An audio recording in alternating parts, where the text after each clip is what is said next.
నమస్తే, నేను ప్రియాంకారావు. కేటీఆర్ గారు కేసీఆర్ గారు కామారెడ్డిలో ఓడిపోయిన విషయాన్ని ఈరోజు ప్రస్తావిస్తున్నారు. అందరూ అనుమానపడుతున్నారు. కేసీఆర్ గారు ఓటమి గురించి కేటీఆర్ గారు ఎందుకు ప్రెస్ మీట్లో మాట్లాడారు, ఇది ఆయనకు అవమానకరం కదా అని చెప్పేసి. ఇంకొకటి ఏంటంటే, రేవంత్ రెడ్డి గారి పాలన ఏ పాలన అంటే తుగ్లక్ పాలన అని ఇది కూడా కేటీఆర్ గారే అంటున్నారు. మరి ఏంటి కేసీఆర్ గారి ఓటమి గురించి ఇప్పుడు ఎందుకు ప్రస్తావించారు, అసలు ఏం చెప్పాలనుకున్నారు కేటీఆర్ గారు అనేది తెలుసుకుందాం. మనతో మాట్లాడడానికి సీనియర్ జర్నలిస్ట్ సిఎస్ రావు గారు ఉన్నారు, ఆయన అడుగుతాం. నమస్కారం సార్. సార్, కేటీఆర్ గారు అంటే లాస్ట్ ఎలక్షన్స్లో, అసెంబ్లీ ఎలక్షన్స్లో కేసీఆర్ గారు కామారెడ్డి నుండి ఓడిపోయారు. ఈ ఓడిపోయిన విషయాన్ని ఇప్పుడు ఆయన ప్రస్తావిస్తున్నారు. ఎందుకు? ఇప్పుడు జనాలు ఏమంటున్నారంటే, తండ్రి ఓటమి గురించి మాట్లాడి ఏం చెప్పాలనుకుంటున్నాడు కేటీఆర్ అనేది, ఇది పార్టీకి డ్యామేజ్ అంశం కదా అని చెప్పేసి ఎందుకు ఈ విధంగా మాట్లాడుతున్నారు? ఇప్పుడు ఆయన ఉద్దేశపూర్వకంగా ఆ విధంగా మాట్లాడారా లేదంటే వ్యూహాత్మకంగా మాట్లాడారా అనేటువంటి చర్చ అయితే ఇప్పుడు బయలుదేరింది. కారణం ఏంటంటే, రేవంత్ రెడ్డి ఎక్కడో ఢిల్లీలో మాట్లాడినటువంటి మాటలకి కేసీఆర్ గారి ఓటమికి లింక్ పెట్టి మాట్లాడారు కేటీఆర్ గారు. ఓకే, అసలు అది ప్రస్తావన ఎందుకు తీసుకొచ్చారో అర్థం కావట్లేదు. ఇప్పుడు రేవంత్ రెడ్డి గారు ఢిల్లీలో ప్రెస్ మీట్ పెట్టి ఏమన్నారు, నేనే రాజు నేనే మంత్రి, అవును, నేను మళ్ళీ 10 సంవత్సరాల 6 నెలలు నేను రూలింగ్ చేస్తాను, ఈ టెన్యూరే కాదు నెక్స్ట్ టెన్యూర్ కూడా నేను ఉంటాను, ఓడిపోను, నేనే రాజు నేనే మంత్రి అని చెప్తున్నాడు ఆయన.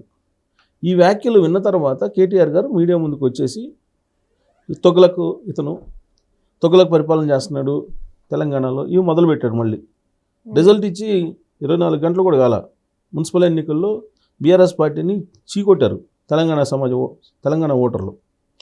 అది తెలుసుకోకుండా మాకు బాగా వచ్చినాయి అనేటువంటి ఫీలింగ్ తోటి తుగ్లక్ పాలన రేవంత్ రెడ్డి గారిది అని చెప్పేసి కేటీఆర్ గారు వ్యాఖ్యానిస్తూ ఉన్నారు. వాస్తవంగా ఆ రిజల్ట్ను బట్టి చూసినప్పుడు అన్నా కానీ రేవంత్ రెడ్డి గారి పరిపాలన మీద వ్యతిరేకంగా మాట్లాడితే పబ్లిక్ అంగీకరించరు అనేటువంటి విషయాన్ని ఆయన అర్థం చేసుకోవట్లా. అర్థం చేసుకోకపోగా ఆయన ఏం చేస్తున్నారు, రేవంత్ రెడ్డి గారిని దూషిస్తూ వాళ్ళ తండ్రి కేసీఆర్ గారి పేరుని తీసుకొచ్చారు. కేసీఆర్ గారు ఓడిపోయేలా, కేసీఆర్ గారు అంత పెద్ద నాయకుడే ఓడిపోయారు, 2 సార్లు సీఎంగా చేశాడు తెలంగాణలో, ఉద్యమ నాయకుడు, తెలంగాణ జాతిపిత, ఆయనే ఓడిపోయారు, నువ్వు ఓడిపోవా అని చెప్పి రేవంత్ రెడ్డి గారు అంటున్నారు. నేనే రాజు నేనే మంత్రి అంటున్నారు. అంటే నువ్వు నాకు ఓటమి లేదు, ఇక నేనే శాశ్వతం అని చెప్పి నువ్వు చెబుతున్నావు, నువ్వు ఎలా చెప్తావు శాశ్వతంగా అని చెప్పి కేసీఆర్ గారితో పోల్చాడు. కేసీఆర్ గారు కామారెడ్డి నుంచి ఓడిపోయినటువంటి విషయాన్ని ఆయన ప్రస్తావించారు. అసలు కేసీఆర్ గారు 78లోనే తొలిసారి పోటీ చేసినప్పుడు కూడా ఓడిపోయాడు. ఆ విషయం ఇంకా ప్రస్తావించలా, మర్చిపోయినట్టున్నాడు పాపం కేటీఆర్ గారు. గుర్తు చేస్తే అయిపోయి కామారెడ్డిలో 3వ ప్లేస్కి వెళ్ళావు కదా నువ్వు అని చెప్పి రేవంత్ రెడ్డి గారిని ప్రశ్నించారు. అక్కడ కేసీఆర్ గారు ఓడిపోయారు కదా, నువ్వెంత నేనే రాజు నేనే మంత్రి అంటున్నావు అని చెప్పి మాట్లాడారు. సరే, ఆయన ఏదైనా మాట్లాడితే ప్రత్యర్థి కాబట్టి రాజకీయంగా ఒక శత్రువులాగా ఆయన చూస్తున్నారు కాబట్టి నువ్వు మాట్లాడావు. మధ్యలో కేసీఆర్ గారు ఓటమిని ఎందుకు తీసుకొస్తున్నారు అంటే, కేసీఆర్ గారిని ఓటమిని తీసుకొచ్చి కేసీఆర్ గారిని బలహీనపరిస్తే పార్టీలో ఈయన కీలకంగా కాబోతున్నారు, అందుకే ఆయన వ్యూహాత్మకంగా ఇలాంటి వ్యాఖ్యలు చేశారు అనేది ఇప్పుడు అంతర్గతంగా చర్చ జరుగుతుంది బీఆర్ఎస్ పార్టీలో. ఆ కోణం నుంచి చూసేటువంటి వాళ్ళలో కవిత గారి అభిమానులు ఉన్నారు, అలాగే సంతోష్ గారి ఫ్యాన్స్ ఉన్నారు, హరీష్ రావు గారి అనుచరులు ఉండుంటారు. సో ఒక పార్టీ అయిన తర్వాత భిన్నాభిప్రాయాలు అనేది కామను. నాయకుడు ఏదైనా ఒకటి వ్యాఖ్యలు చేస్తే ఆ వ్యాఖ్యలో పలు రకాల కోణాలని ఖచ్చితంగా స్పృశిస్తూ ఉంటారు. క్యాడరే కాదు, ప్రత్యర్థులు చేస్తారు. సో క్యాడర్కి కూడా ఈ మాట ఎందుకు అన్నారు, అప్రస్తుతం కదా ఇది అని చెప్పేసి అనుకుంటారు. రేవంత్ రెడ్డి గారి గురించి మాట్లాడుతూ కేసీఆర్ గారి ఓటమి గురించి ఎందుకు తీసుకొచ్చారు అంటే, కేసీఆర్ గారిని డ్యామేజ్ చేయడానికి, కేసీఆర్ గ్రాఫ్ని పడగొట్టడానిక అనేటువంటి ఒక చర్చ కూడా మొదలైంది. ఎందుకు మొదలైంది అని అంటే, 2023 అసెంబ్లీ ఎన్నికల్లో ఓడిపోయిన తర్వాత, బీఆర్ఎస్ పార్టీ అధికారం కోల్పోయిన తర్వాత ఈ పార్టీ పరిస్థితి ఏంటి అనే దాని మీద ఒక మీటింగు ఫామ్ హౌస్లో జరిగినప్పుడు అక్కడ కొంత గందరగోళం నడిచింది అనేది అప్పట్లో వచ్చినటువంటి న్యూస్. ఆ గందరగోళంలోనే కేసీఆర్ గారికి హెల్త్ ప్రాబ్లం వచ్చింది, తర్వాత హాస్పిటల్లో చేరడం, ఇవన్నీ జరిగాయి అనేది కూడా చెప్పుకుంటూ ఉంటారు. ఆ రోజు నుంచి ఇవాళ వరకు కూడా విత్ ఇన్ ది ఫ్యామిలీ పొలిటికల్గా గ్లడ్జెస్ అయితే వాళ్ళకు ఉన్నాయి.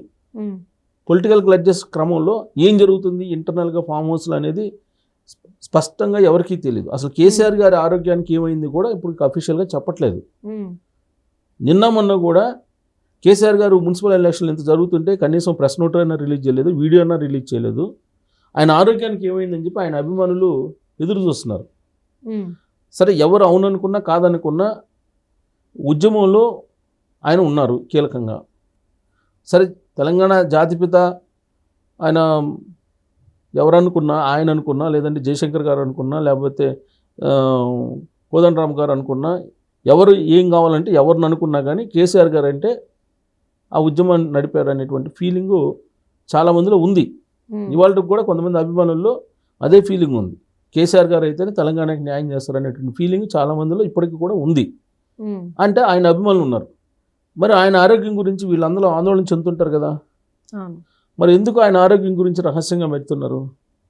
ఇప్పుడు గత వారం రోజుల నుంచి నన్నే దాదాపు 4-5 అడుగుంటారు, అన్నా నీకు కేసీఆర్ గారి ఆరోగ్యం గురించి తెలుసా, ఐడియా ఉందా, ఏమన్నా సమాచారం ఉందా అని చెప్పి నన్నే అడిగారు ఫోన్ చేసి 2-3.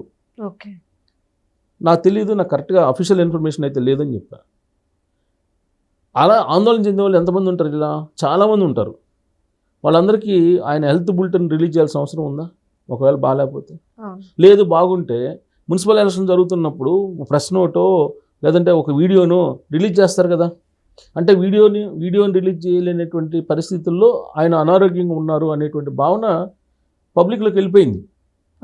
వెళ్ళిపోయినప్పుడు నువ్వు ఆయన ఆరోగ్యం గురించి చెప్పాలి కదా, చెప్పలేదు. అంటే ఏదో దాస్తున్నారు.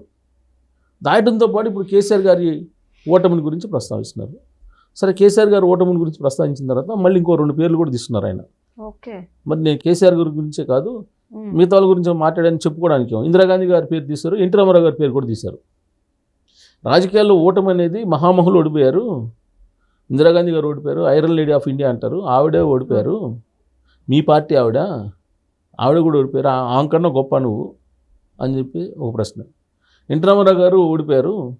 ఎన్టీ రామారావు గారు తెలుగు జాతికి ఆయన ప్రతీక, ఆత్మాభిమానానికి నిలువెత్త నిదర్శనం. మరి ఆయనే ఓడిపోయారు, నువ్వెంత నేనే రాజు నేనే మంత్రి అంటున్నావు, ఎందుకు నీకు అంత అహంకారం అన్నట్టుగా మాట్లాడారు. తుగ్లక్ పరిపాలన చేస్తా నువ్వు ఈ మాటలు ఏంది అని చెప్పి ఆయన ప్రశ్నించారు. సరే, ఆయన ప్రశ్నించిన వరకు ఓకే, ఒక ప్రతిపక్ష నాయకుడిగా ప్రతిపక్షంలో ఉన్నటువంటి ఒక ఎమ్మెల్యేగా మాట్లాడారు. ఓడిపోయిన వాళ్ళ పేర్లు తీసిన దానికి వాళ్ళ ఓటమి ఏదో ఒకసారి ఓడిపోయి ఉంటారు. వీళ్ళు గెలుపు ఎన్నిసార్లు గెలిచారు? వాళ్ళ లైఫ్ లాంగ్ గెలిపే కదా. ఇందిరాగాంధీ కానీ, ఎన్టీ రామారావు గారు కానీ, లేదంటే కేసీఆర్ గారు కానీ, వీళ్ళంతా లైఫ్ లాంగ్ గెలిపే కదా. 1-2 సార్లు ఓడిపోయి ఉండొచ్చు. కానీ ఆ నెంబర్ ఆఫ్ టైమ్స్ గెలిచినటువంటి హిస్టరీ చెప్పాలి కదా. ఆయన ఓడిపోయిందో చెప్పి రేవంత్ రెడ్డి గారితో కంపేర్ చేశారు. అట్టనుకుంటే రేవంత్ రెడ్డి గారు కూడా ఓడిపోయారు. రేవంత్ రెడ్డి గారు కొడంగల్లో ఓడిపోయాడు కదా 1918లో ఓడిపోయారు. మళ్ళీ 1900లో మల్కాజ్గిరిలో గెలిచారు ఆయన. సో అలాగే ఇప్పుడు ఓడిపోవడం అనేది సహజమే. ఆయన నేనే రాజు నేనే మంత్రి అంటే దాని అర్థం ఏంటి? ఎప్పుడు నేనే గెలుస్తానని కాదు. మున్సిపల్ ఎలక్షన్లో అన్నీ నేనై చేశాను అని చెప్పారు. దాన్ని ఇంకొక అర్థంలో వచ్చేలాగా కేటీఆర్ గారు దాన్ని డైవర్షన్ చేసి కేసీఆర్ గారి మీద బాణ ఎక్కిపెట్టి, మరి కేసీఆర్ గారిని డ్యామేజ్ చేస్తే తాను పార్టీ అధ్యక్షుడు అవుతారు అనుకుంటున్నారా, లేకపోతే యాదృచ్ఛికంగా అలా వచ్చిందా, లేదంటే బోడిగుడికి మోకాలకి ముడిపెట్టినట్టు ఆయన అంటానికను ఈయన ఓడిపోవడానికి సంబంధం ఏంటి అసలు? సో దాని వెనక ఏదో ఆంతర్యం ఉంటుంది. ఎందుకంటే ఆయన పొలిటీషియన్ కాబట్టి ఖచ్చితంగా ఏదో ఒక అర్థం ఉంటుంది. ఆయనలో మనసులో ఏదో పెట్టుకుని ఇది మాట్లాడి ఉంటారు అనేది చర్చ జరుగుతుంది. Right, thank you so much sir.